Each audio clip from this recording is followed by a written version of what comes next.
Are you a punk? Are you a goth? Are you an emo? Are you a chav? Are you an R&B fan? This, that, and the other. What cultural subgenre do you belong to, if any, and why?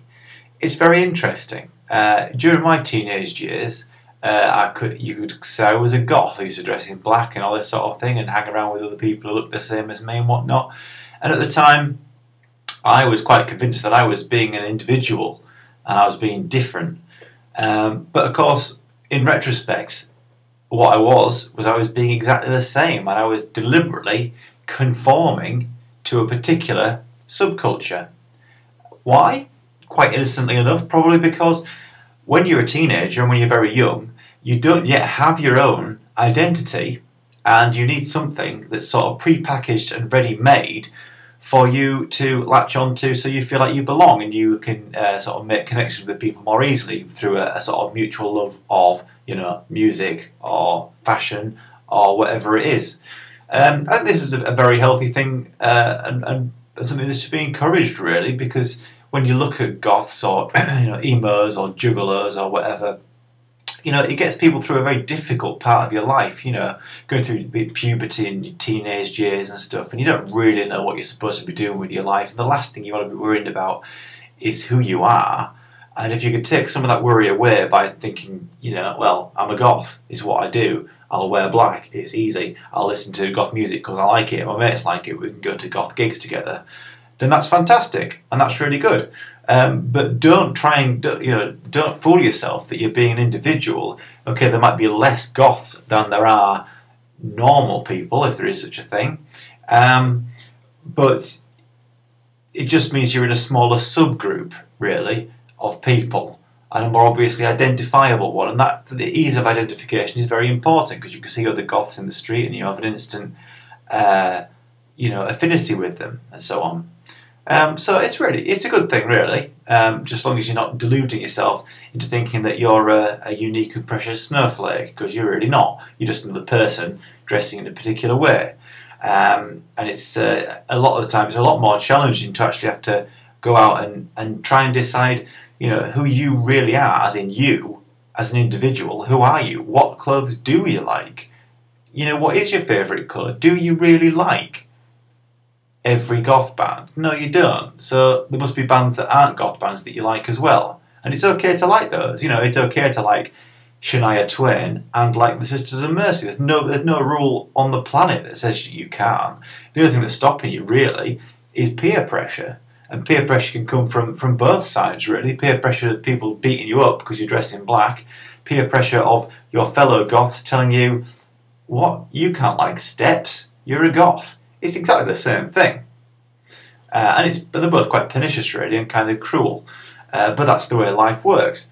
People bandy into groups. The larger groups tend to gain a foothold in society, and the rest are marginalised. But there's nothing wrong with being marginalised. You can be marginalised these days just for holding a different belief to other people. For example, if you're a climate change skeptic or denier, you're already in a subgenre, a subgroup of people who have been marginalised. Not because your beliefs are right or wrong, but simply because you grouped yourself with other individuals who share that belief. And you can go across various different genres. You could be religious, or you could be an atheist. You could be into sports, or you could have no interest in football whatsoever. And just by the choices you make and your predilections, you do actually pigeonhole yourself into various different pigeonholes.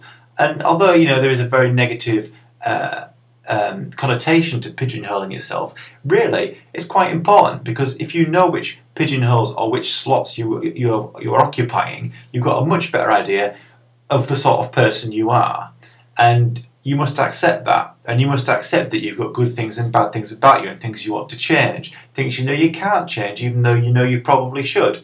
Maybe you drink a bit too much, maybe you're a bit of an asshole, these sort of things. Maybe you're not very funny.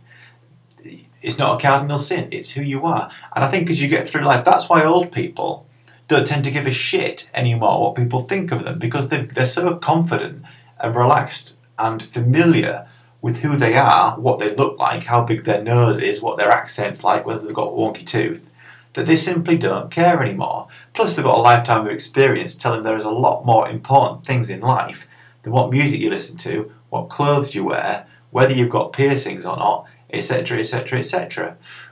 So that's the sort of point to which we all try and get to, that point of really being so comfortable with yourself that you just don't give a shit what other people think about you. And of course, if you compare an old person with a teenager shuffling around staring at his feet, muttering and refusing to look in the mirror and covering his face with a fringe, you can see that evolution quite starkly of how you go through your life if you're lucky enough to live that long. So in conclusion, subcultures are important, they're healthy, they're good. Find one you like, stick with it for as long as you feel you need to. But then when you're ready to break out, make that jump, yeah? Go out and buy a white t-shirt or some blue jeans and wear that every now and then and see how you feel about it. Don't feel you have one pigeonhole to live in, yeah? You're a many faceted person, and it's time to explore as many of those facets as soon as you feel comfortable to do so. But your subculture is a useful crutch until the point where you feel personally ready to break out and start exploring the world and yourself and your personality for what it really is. That's it for today. I'll see you tomorrow.